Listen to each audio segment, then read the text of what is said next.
What is up? Welcome to the NBA Rundown, brought to you courtesy of Run Pure Sports and Run Pure Bets.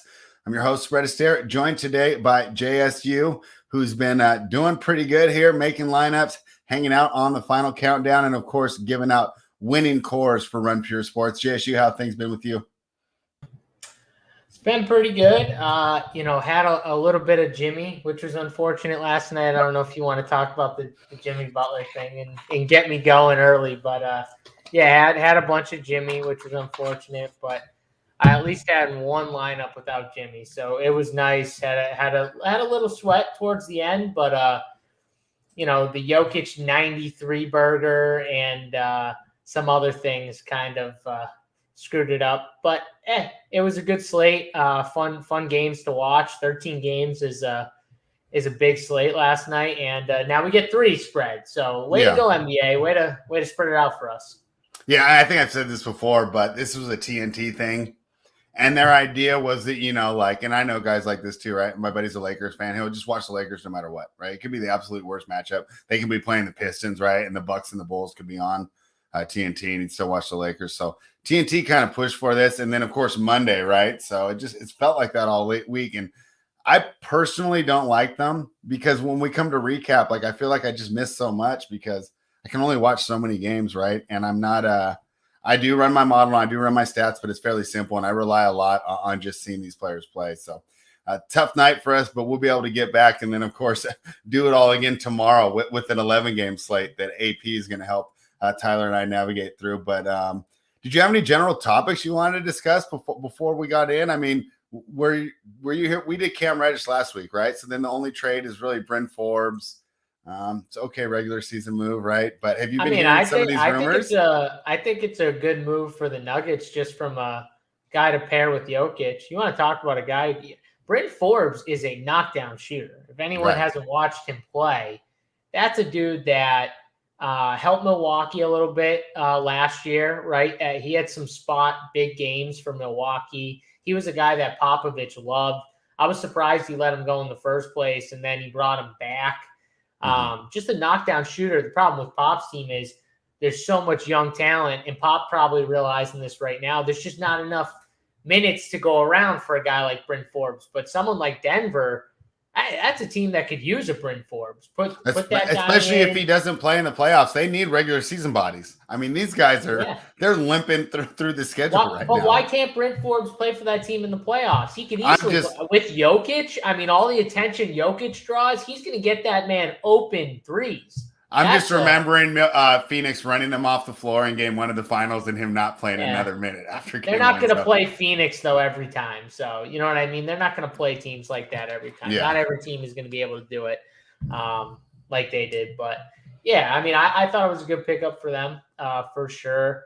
I mean, we've talked about this before. Unfortunately, I seem to come on here after guys just get ridiculous tech calls and get thrown out like Kyle Lowry. What was that, last week or the week before? And then I came with the weird toss. Yeah. Oh, God. And then we get Jimmy Butler. I mean, Jimmy probably shouldn't have just kind of lowered down and yelled at the ref like he did, but he got the technical. You know what I mean? Yeah. He got the technical. Okay, all is good. The stuff that's said on that court, by the way, I mean, these refs need to get thicker skin. We've been saying this forever, blah, blah, blah, but you can't be throwing the best guys in the game out. It's hurting the NBA product every time you do it. Nobody wants you to do it. You guys need to suck it up and just, if they're going to yell at you, just tee them up. And if they do it twice, then you can then you can throw them out. But it's got to be a little bit of a longer leash once a guy gets his first technical, especially a star. And I know it sounds ridiculous to say that, but at the same time, let's be honest, these stars are treated differently. Mm-hmm. We see guys like Cat who get hammered all the time and never get calls, always get calls on him when he's on the defensive end, always gets crap calls. He is, the refs must hate him or something like that. I have no idea. But then you got guys and it's so weird, too. He doesn't even complain that much. He's not out there like DeMarcus, right? I think he complains more now because he literally never gets calls. And then you get guys like Embiid, who's on the free throw line 15 times a game, it feels like, every game. You know, Jokic, I think it's hit or miss. He's starting to get some calls, but I still think he doesn't get that many calls.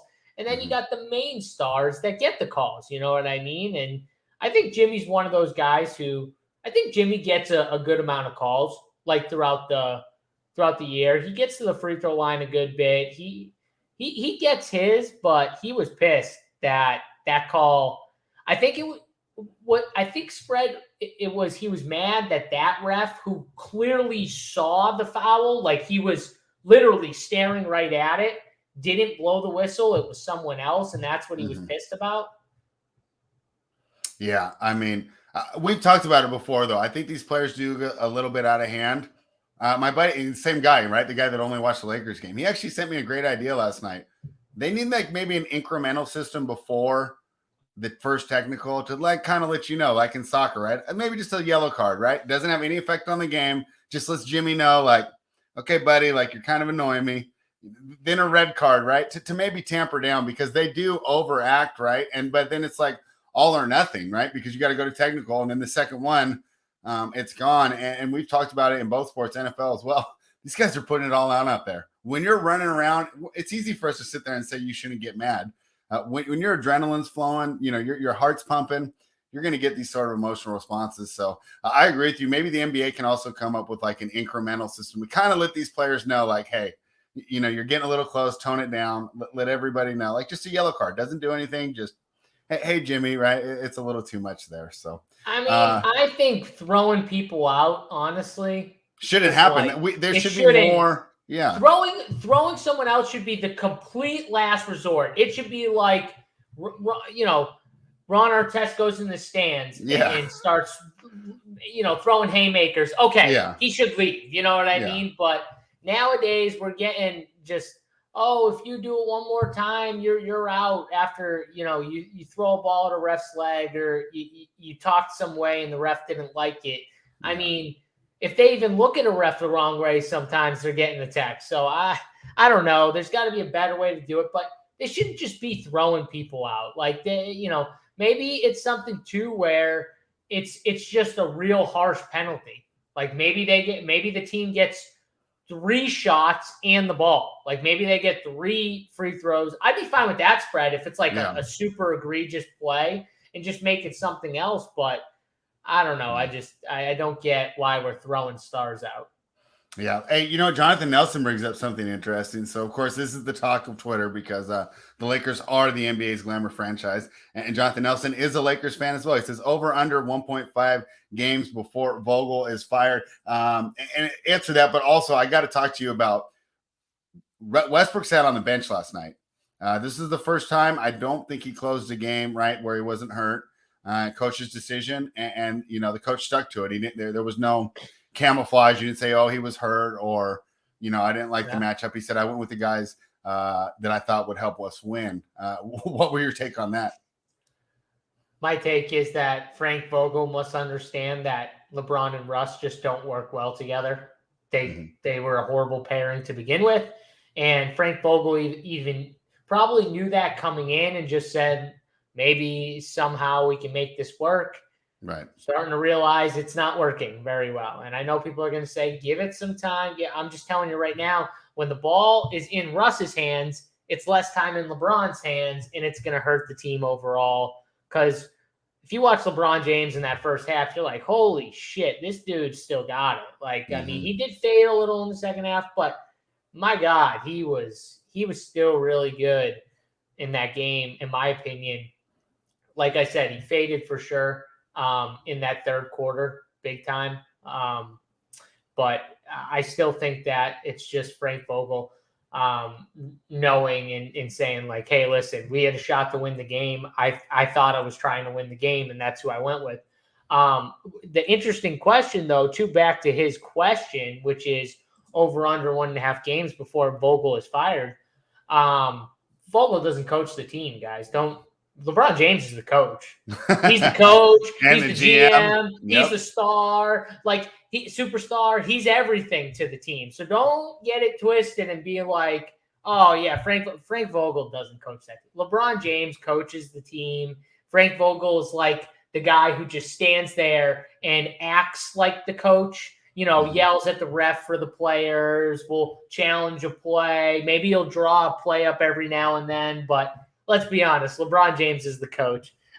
So yeah. And Jay Reed, I loved Artest going into the stands. I mean, people should not be coming onto the court. That's the other thing that we kind of gloss over when we talk about the whole thing with the Pacers and stuff. No fan should ever come on the court in a stance like they want to fight the player. Did that one dude get melted by Steven Jackson, if I remember right? Just gets melted, was it right? Steven Jackson or Ron Artest? I can't remember. Well, Ron Artest went up into the crowd, and then some other guy comes out, and squares up. And the guy's 5'8", and Steven Jackson just melts him right there on the court. It was Steven Jackson, wasn't it?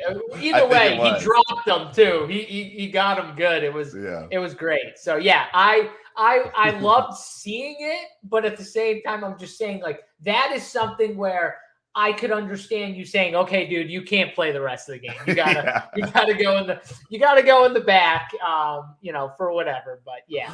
So the funniest quote from that whole thing, I read, one of those oral histories or something, and Steven Jackson is in there, and he says, he's like, the funniest part to me is we go to the locker room after that, and Ron Artest is sitting there, and he goes, yo, man, do you think we're gonna get in trouble for this? Steven Jackson's like, of course we're going to get in trouble for this. This is one of the craziest things that's happened in the NBA in the last 20 years. So good. Man. Oh, Jermaine O'Neal. It might have been Jermaine O'Neal and not Steven Jackson there. So, Jermaine O'Neal. I mean, that was a long time ago. What year was that? He was good back in that day, man. Yeah. Jermaine O'Neal was a baller back in the day. Yeah. All right. LeBron's last coach was Spo. Yeah, I know. Yeah. I actually think Eric Spoelstra has become a pretty good coach, but. Well, from what I read, Ty Lue stood up to him a lot too, which is why he got a lot of consideration as the Pistons coach. These guys. Well, I think Ty Lue knew that it was LeBron's team, and he was trying to make it as much his team to show people. You know what I mean? I'm the head coach, but in reality, I'm telling you right now, there's no way if LeBron wanted that dude gone, he wouldn't be gone. No, you're right about that. Yeah, you couldn't convince me that if LeBron James said to the management, hey, I want Frank Vogel gone today, not tomorrow, not in 2 weeks, today, they wouldn't just axe him and hire somebody else. Exactly. I also wonder if Vogel is feeling the hot seat, and at first he's like, well, it's my job, I'll try and make Russ work, and now he's like, well, if I'm gonna get fired, I'm doing it my way, right? Everybody knows this isn't gonna work. If I'm gonna get fired, I'll at least show everybody hey, this is interesting. One more thing, trade talks. My Kings are quite involved. Where do you think that we end up getting a Simmons or a Sabonis or something happens? What is your feeling on all the trade rumors swirling around the NBA right now? God, you better hope you get Sabonis over Ben Simmons. I mean, Ben Simmons and the King. That would be for daily fantasy. You can load up, and then when it comes to ever playing meaningful games, you'd still be hanging out in the bottom of the NBA brackets with Ben Simmons. I think he can move us up. I think if you say you get rid of Fox, move you up from what? 13 to 8. Oh God! And they get bounced in the first round by the best team in the West. We would throw a parade for making the first round of the playoffs in Sacramento. Oh God! But I think defensively he could pretty good. You run Mitchell, Halliburton, Simmons, Harris, Rashawn. That's not a bad defensive squad. In the playoffs, you're going to need offense. Yeah, and we'll lose in the first round, and we'll throw a parade, and we won't care. And you can't expect De'Aaron Fox to just put up 30 every night. No, Fox is gone in this. Oh, Fox! I thought it was Halliburton. I don't know. I'll be interested. I think that Monty McNair likes Halliburton more than Fox. I mean, McNair drafted Halliburton, right? I think he likes him more. I think that Halliburton might have a slight tad bit more of value to other GMs, though. So you might be able to get a little more for Halliburton. Yeah, well, he gets paid less, and he's not ball dominant. So exactly. I actually think he probably fits better with Embiid than Fox. Would you say that? 100%. He would make plays for Embiid. He would get Embiid the ball, whereas Fox would try and establish himself as the other guy, and he'd try and score more. He'd take the ball out of Embiid's hand. Halliburton would get Embiid some real nice looks, and Embiid would facilitate to Halliburton too. It wouldn't just be a one-way street there. But yeah, I mean, I would love Halliburton going to play with Embiid. Yeah, I'm interested to see how this all turns out. All right, let's jump into tonight's games. Let's see. The first one we got, bookmaker, of course, logged me out again. But I can do it off the top of my head. It's the New Orleans Pelicans versus the New York Knicks. They're in New York at Madison Square Garden. The last I checked, the line was the Knicks -4. Let me pull this back up. It has not moved. The total's 210.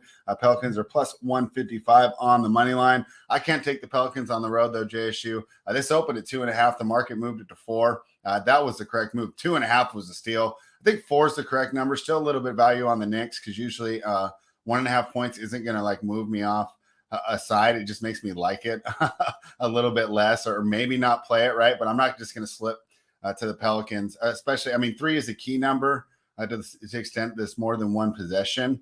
But you see teams where they're ahead by 2 or 3 the whole time and they cover 5 or 6 with the free throws at the end if the teams are fouling. So I still like the New York Knicks. Pelicans 6-17 straight up on the road this year. Have not been traveling well. It's the third game of a road trip. They lost to Boston on Monday, and I can't remember. I think it was Brooklyn on Saturday night. So not a successful road trip for them so far. Am I missing some value on the Pelicans? What are your thoughts? Yeah, and if you watch that Boston game too, which was on Monday, I think. Yeah, man, it was the first Boston one. Came out so flat in the first half. Yeah, I mean, Pelicans had an 18-point lead. So flat. Yeah. And they had an 18-point lead, and honestly, by halftime, they should have had a 30-point lead. That's how bad Boston played, but the Pelicans slowed way down. After they got up to that big lead, they slowed way down, but obviously kept the lead going into the half. And then Boston came friggin' right. I mean, the way they were playing, they could not play worse, Boston. So you knew, like, they had to, like, there was only, like, they had to get a little better, right? Because they weren't playing any worse than what they did in that first half. And they came out, they ended up playing better, and they got the lead. I think they ended up winning the game by 8 or 10 or whatever it was. But I'm just sitting there watching that game, and I'm like, man, talk about a tale of 2 halves. But yeah, they won 104-92. It was a 12-point victory. Yeah, I mean, that game should have been a 20-point. If you watched the first half and you told me the Celtics won by 12, I would have laughed if I didn't watch the second half. I would have laughed in your face. It was that bad for Celtics. People watching it as like a Celtics fan, it would be that bad for them. And I agree with you. I mean, I like the Knicks here. I like the Knicks at home. This team's got Kemba back now.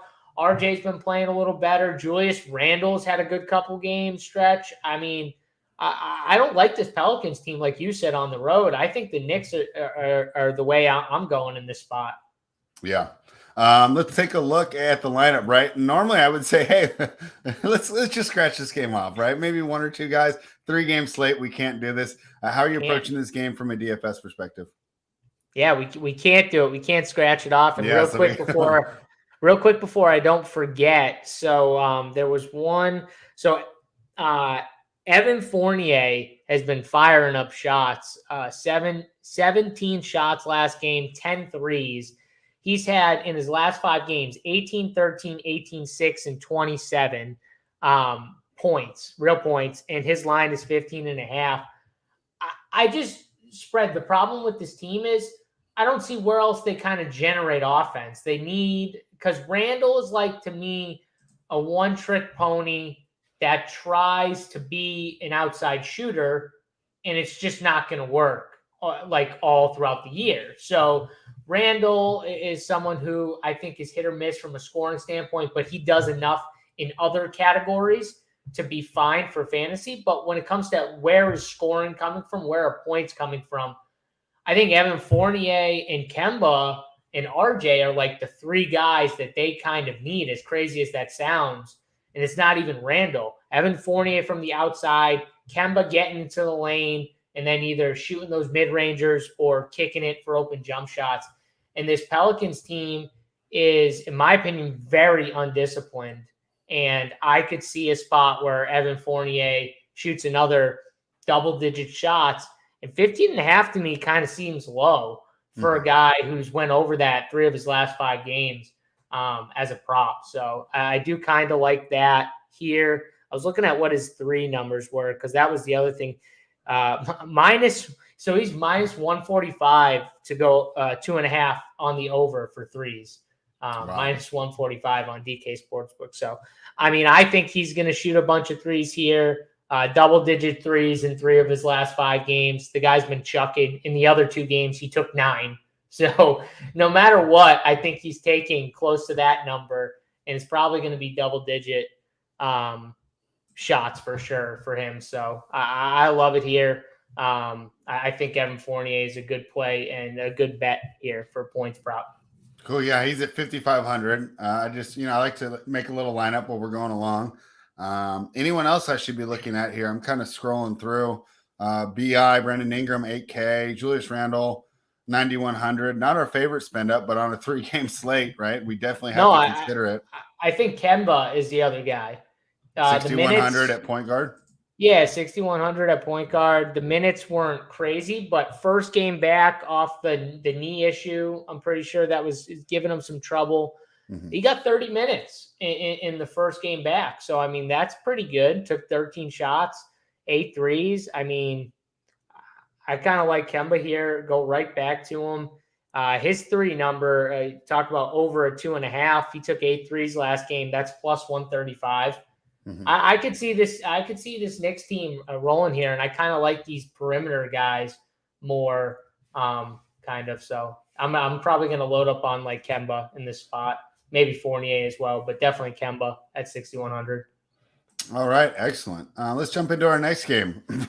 Right, from a battle of 2 teams struggling, Pelicans struggling to even remain relevant. Knicks 1 game below 500. Now we have 2 of the hottest teams in the NBA. The Phoenix Suns have won 4 road games in a row, 17-4 on the road straight up this year. Minus 2.5, heading to Dallas to take on the Mavericks. The Mavericks catching 2.5 at home, and that's quite the surprise. They've won 10 of their last 11 games. If you just sort by the calendar year, 2022, Dallas has the highest defensive net rating in the league. A little surprised about that when I was inputting those numbers.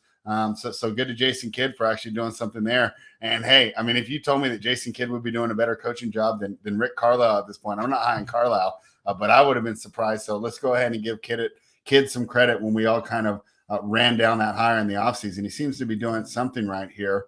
Totals 217, Mavericks plus 122. If you were to take the money line, which I think that if you do like Dallas here, that's the way to go. I think it's very rare where this lands on 1 or 2, right?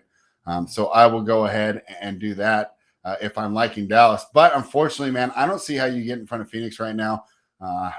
Like I said, they won the first 4 games on this road trip. The last 3 games, their average margin of victory is 19.7. How do you get in front of this Phoenix Suns here? And another thing, Phoenix does so good against Dallas. They've won like 7 or 8 in a row against Dallas and 15 of the last 18 against the Mavericks. So they seem to have a good matchup over the years against this team. How are you approaching it?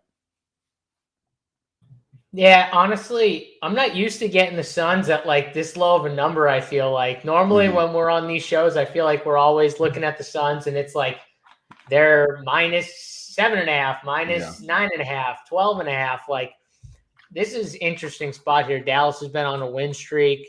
I will say they've had some nice wins in this win streak, but Kings, Thunder, Nuggets, Nuggets are a good team for sure, but they've struggled a little recently. The Rockets, the Bulls, they lost to the Knicks. The Grizzlies is a good win. The Magic they beat. The Thunder, the Raptors. I mean, okay, I see a lot of teams at the bottom of the barrel in that win. Right, but the Grizzlies, the Nuggets, and the Raptors, I thought those were all good wins. Yeah, the Grizzlies, Nuggets, and they Raptors. smashed them. They smashed the Grizzlies. They won by like 20. They did. The Grizzlies had won 10 in a row going into that game.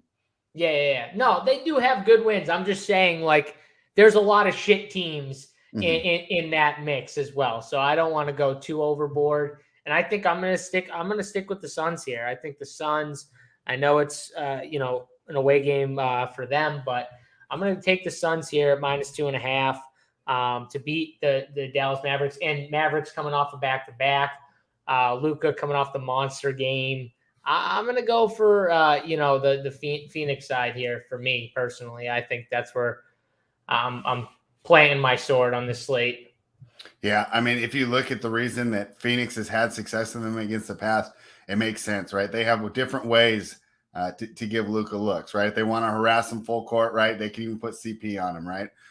They want to give the most ideal defender is Miles Bridges, but there's not easy switches to hunt.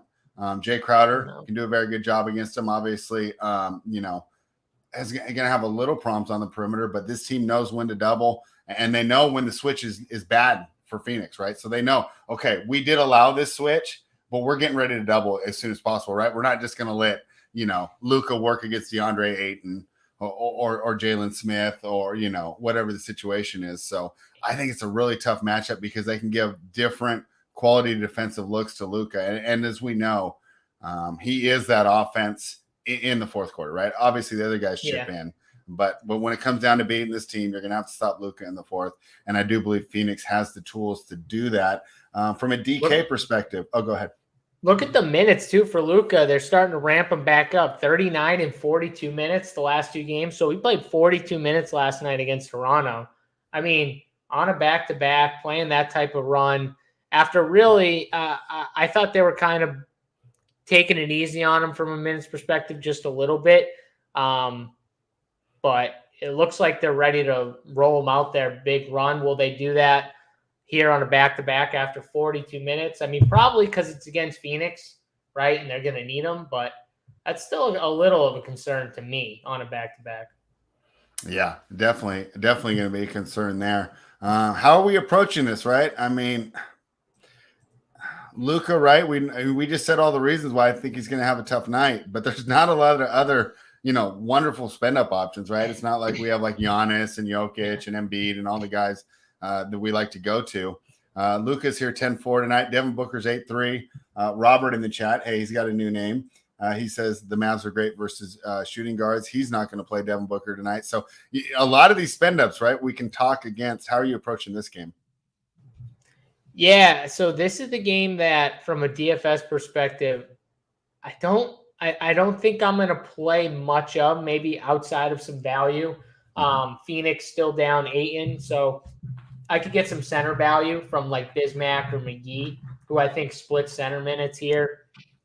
I think people are going to go right back to Luka on this slate because, like you said, there's really no other spends. I mean, Curry has struggled kind of recently from a spend perspective, 10-5. And then you got Sabonis, who is going to be out, right? He's I mean, it's on Basketball Monster right now. He's not even in. And like you said earlier, the line completely indicated that.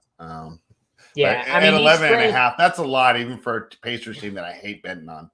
We'll talk about that. We'll talk about that because that game's next. But so I mean, I think people are going to spend up for Luka, especially if Bonus is out. I think Luka's much more popular than Curry as a spend up, and I think that might lead to like, I could take flyers on somebody. Like I don't like playing Porzingis. I'm not a big Porzingis guy. For DFS, I just think Luka takes so much away from him. This is not the matchup either. I think Chris Paul would be the one guy I'd plant my flag on if I have to pick somebody in the spend area for this game.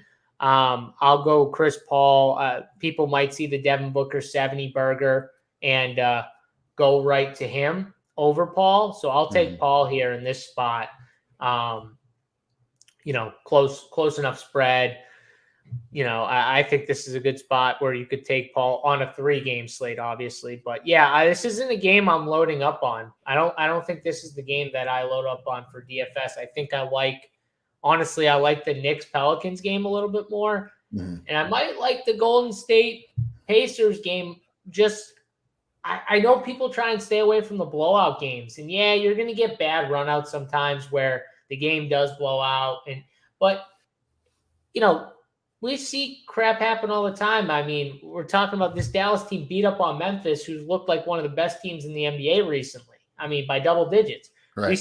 We see stuff happen in the NBA all the time that we don't expect. Would it be crazy that the Pacers come in without Sabonis and keep it close against Golden State? I don't think it'd be crazy. So that's just what you got to look at it from a DFS perspective and understand, like, okay, if you're fading this spot, understand why. And if you're going heavier on this spot, understand you're trying to leverage the field. Everybody is looking at the same games, the same info, saying, oh, it's a big spread. Oh, the Warriors could just run them off the court, blah, blah, blah. Maybe Sabonis is out. That's going to hurt him even more. I'll just stay away from that game, play the 2 early games, lock in my guys, and roll with it. So there might be some, leverage in going heavier on the later game, but we can get to that. Well, yeah, no, let's get to it right now. You already pretty much broke it down. Big spread, Sabonis out, 11.5. The Warriors are laying. Total 217.5 again. So pretty close on the totals of 210 and 217s. I hate to do this, but I mean, I like the favorite again here because that was a great win, right? Like by Indiana last night, right? They used a lot of energy in that win. Did you watch the fourth quarter two spread? I had it on, but I told you I had a tennis sweat going at the same time where I thought I might ship a tournament. So that had all my attention at that point. Karis LeVert fucking balled 22 out points in the fourth quarter. Oh, 22 points in the fourth. And he was dealing with foul trouble all game, and he was playing so good. The coach says after that there was a 26-minute Malcolm Brogdon minutes limit. Yeah. I don't know if I believe that. I think if they were, losing, they might have brought Malcolm back in and extended his minutes limit to like 30. You know what I'm saying? As opposed to 26. But Karis LeVert was playing so well, and they got up that the coach probably didn't want to take the ball out of his hands because he was playing so well. And him and Sabonis in the 2-man game, he was just unstoppable in the fourth quarter, and they looked really good. Sabonis played well in the fourth quarter, even though, unfortunately, he did sprain his ankle. And when I watched it live, I was like, oh, that's bad. That's not a good sprain. Like, I was shocked that he stayed in the game, but he stayed in the game because he knew once he sat down, he wasn't getting back in. There was no shot he was getting back in there, and because that thing's going to swell up. And I'm sure right after the game, it swelled up big. Coach Carlisle, I was listening to the post-game press conference, and Coach Carlisle came out, and right away he was just like, yeah, it's looking like it's going to be an injury that's a little while significant for a sprain. So I would expect him to be out for this game. I would be stunned if he played. And Basketball Monster has him out for at least a week. Basketball Monster said 128. Well, what about Malcolm Brogdon, too, who's been dealing with Achilles injuries? That's the other thing with this game is, does he push to play on a back-to-back after going 26 minutes where they kind of admitted, like Sabonis admitted, like he's not 100% healthy. Like he's playing, like he played last night, but like he's playing through this injury, this Achilles injury, whatever it is.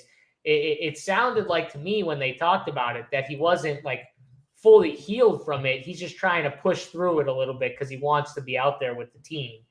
And so does he play tonight on a back? That's what Monster has him listed, but right, we've done this for long enough. If we got the word about, West Coast time, 5 or 6 p.m. or for you guys 8 p.m. that he gave it a go and it's not doing good and that out. Would you be that surprised? And if you're the Pacers, you're probably going to lose this game. Why push it? You got a good win in LA last night, right? You're going home soon. You're going to be without Sabonis for a week. You're probably making a bunch of moves at the trade deadline. Right now, you got Turner hurt. Yeah. Now you got Sabonis hurt. Do we really want to run Brogdon into the ground when you're like, what is their record? Like 15-28 or something? Like they're probably going to be a lottery team. This team's probably, I don't know. I don't see the incentive to push it, but of course, if he's healthy, he will play. Basketball Monster says he's going to play right now, but like we talked about, wouldn't be surprised. I'm just saying though, on this slate, like if he popped up questionable at like 7:30, once both those games locked, I wouldn't be like shocked. Is Karis LeVert like 60% chalk then? I mean, I think if Sabonis is out like he's going to be, I think Karis LeVert should be pretty popular. He's already going to be chalky, right? But I mean, if Brogdon's I would out expect too, him I mean, to.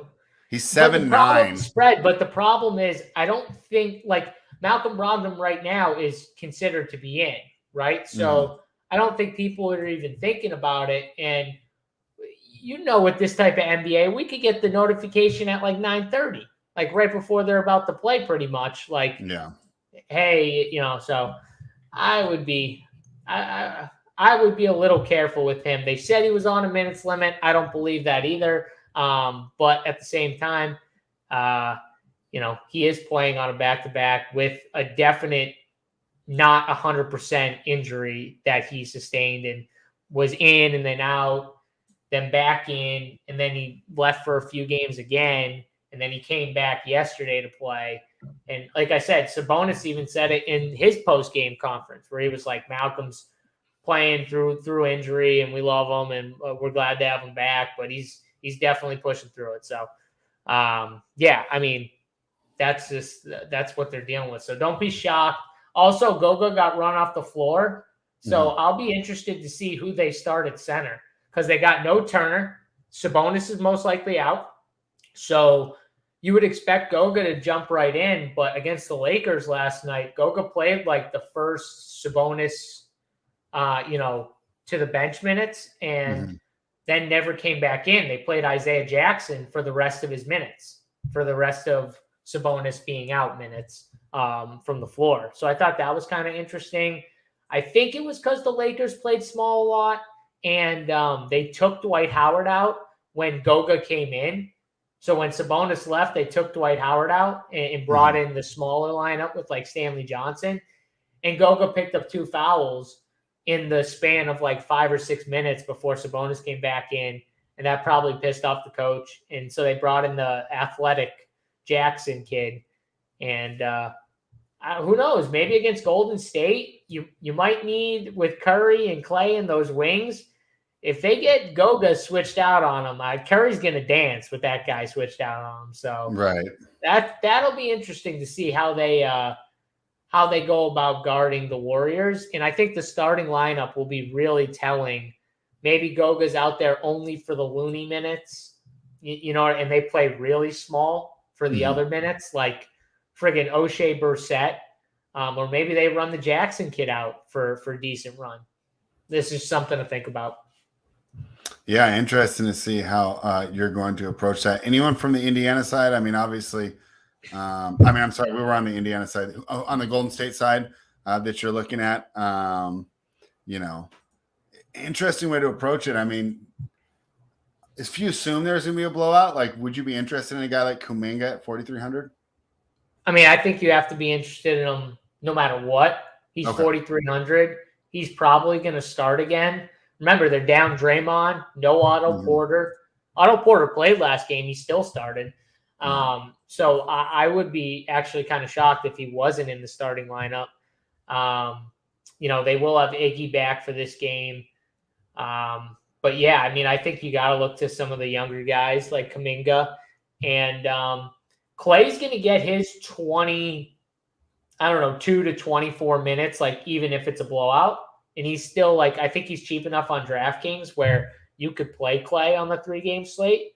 Because blowout's not going to affect him. He's definitely getting, I think they're more doing it for conditioning standpoint, but he's definitely going to get his 20-ish minutes. So Curry's the question. If you spend up for Curry, you pretty much need to stack the Indiana side, in my opinion, in some way. Maybe not full stack, four Indiana guys, but you want that game to stay close because if you're paying that 10-5 price tag for Curry, you want him to play his 4 quarters of minutes. And that's going to be the interesting spot on this slate. You'll get some leverage on the field for sure because I don't think people are going to pay up for Curry at all. Interesting. Yeah, I think he might be okay. It's a 3-game slate. He might get there even in a blowout, right? Get you 30 and 12 and not even sit in the fourth quarter. Yeah, I mean, he could get there. I mean, listen, what if Luka just has a bad game and they lose and Steph is the only stud that really does anything? Yeah, you could be on the winner still. So there are ways in which I guess it wouldn't be a blowout, but either way, I will probably play some Indiana guys if I play Steph. All right. Well, I think that's a great way to approach it. So there you have it. Pretty good breakdown there of the daily fantasy. I don't know, with the 3-game slate, are you guys doing a hardwood live and a final countdown, or are you just resting up for tomorrow's monster 11-game slate? Yeah, no. But if you're a member at Run Pure Sports, then AP, Tony, and Jordan from SaberSim, they're going to be doing a video for the members going through the NBA slate, specifically using SaberSim. So just like they did last Thursday, they're going to do that. I think it's tonight around 6:30, so about an hour before the slate locks for NBA. Let me just make sure. Yeah, up to lock tonight at 6:30. They're going to cover the slate, and they're going to use SaberSim while covering the slate. So you'll be able to kind of see the screen. I'm sure they're going to screen share SaberSim and show you guys how they go about using the SaberSim product on a real live slate, like while they're talking about the slate. So really good, informative. If you don't use SaberSim or you're interested in using SaberSim, but you don't know how to use it, you don't know how to implement it correctly. Maybe you've been using it and you're getting frustrated because it's a little complicated, or you want to learn more about it. This is definitely something that you can watch. You could even rewatch it, even if the slate's already locked. There's probably going to be a lot of good information in the video that you could take away from the slate. So make sure you check that out. All right. And if you are not a member, right, and you just heard that and you said, hey, I got to get in on this, head on over to runpuresports.com. Use the promo code GETBETS to become a member. Not only will you get access to all the great content that JSU just described, you'll get access to the Run Pure Bet side as well that I myself am a member of. Tyler, who's always giving out the winners. The kid hit 230-1s last week that he put in the Discord. Always giving us great player props, player performance doubles. Of course, the Sports Keg with his NFL. He's great at MMA and NASCAR. JJ, right? Jack of all trades. He's giving us college basketball winners, tennis winners, NFL winners, doing a great job. Joey Work does the baseball. Score with the soccer or football if you're watching this show in Europe. Let's get to the best bets, JSU. What do you got for today? Yeah, so I'm going to go through and, we do this. My best bet is going to be the Knicks. I'm going Knicks -4 and the Suns -2.5 are going to be the two bets for me today. I like to give more than one spread, even on these shorter slates. So and normally I wouldn't double up, but I'm just going to join you on the Phoenix Suns here. And I think we're getting value, right? Because Dallas has won 10 of 11. But you went through the schedule. Of the 10 of those, we rated maybe 3 to 4 of them highly, right? Couple against the Thunder. A win against the Kings is like beating your little brother when you're 18 and he's 14, right? I mean, it doesn't really mean a lot there. So I love Phoenix, and we talked about the matchup. So if you're just joining us and you want to hear the exact breakdown, you can go back about 20 minutes and you'll hear all our thoughts on the Phoenix game. So we both like the Suns -2.5, and I agree with you on the Knicks as well. So on a 3-game slate, guys, sometimes we might have the very same plays. JSU, thank you for joining us. Did you have anything else to say to the people before we sign off? No, I mean, this slate, again, we always get the short slates. Whenever I'm on, we always are on Thursday. Well, we get a little trade talk. We get to fix the officiating in the NBA. Hopefully, Adam Silver was listening. And eyebrow talk in the chat. I mean, no none's giving us eyebrow talk. Yeah. I mean, I don't know who you're talking about. You must be talking about spread. You can't be I think so, too. I noticed I do have like a nice little peak here. So yeah, I think it is. And I never even noticed until he said it. Yeah, it's definitely not me. I'm assuming you're talking about. You definitely got to be talking about spread. So it's not me. That's all right. I'll take it. I got the worst eyebrows on the show today. It's fine. I'll deal with it. But yeah, I mean, other than that, I mean, good luck tonight. We've been giving out winners on the show, so we got to keep it rolling here. If you've been sticking with us on the Thursday show or just all week, where spread and everyone else that's on these shows, Tyler and everyone he brings on, they're giving out winners, free winners all day. So I mean, this show is definitely a really good show, and hopefully people are, putting some money on it and betting it. I know if you've done that the past few Thursdays, you're probably doing pretty well for the year. Yeah, not to mention all the great daily fantasy knowledge you're giving. And hey, we have been giving out some winners. So hey, just a little bit of reciprocation. Hit the like button, subscribe to the channel, maybe share with your friends. Maybe they have some ideas how to fix the NBA officiating as well. And you can get the group chat popping by dropping our YouTube video in there. So JSU gave you the schedule for tonight on Run Pure Sports, for us on Run Pure Bets tomorrow. Tyler and I will be doing the show with AP. AP loves Friday night overs, right? So I already have an idea of where we're going, but there's nothing better than betting an over on Friday night and sitting back with your beverage of choice, right? And then Tyler and I will also be getting you ready for the NFL playoffs from a betting perspective. And of course, Tyler's been money with the props all year. I think out of the 18 weeks in the regular season, we had 2 weeks where he wasn't profitable. So we're looking to keep that streak going. We'll have those 2 for you tomorrow. A lot of times the NFL shows up in the air, which is why it's a great reason to be subscribed to the channel. Rather than sitting around at 2 o'clock or 5 o'clock if you're on the East Coast, we say we're going to go on, right? You'll just get the notification right when we go live, and then you can jump in the chat and go ahead and pepper us with questions. Thank you, everybody, for watching. Remember, brought to you by Run Pure Sports. Promo code GETBETS. Run Pure.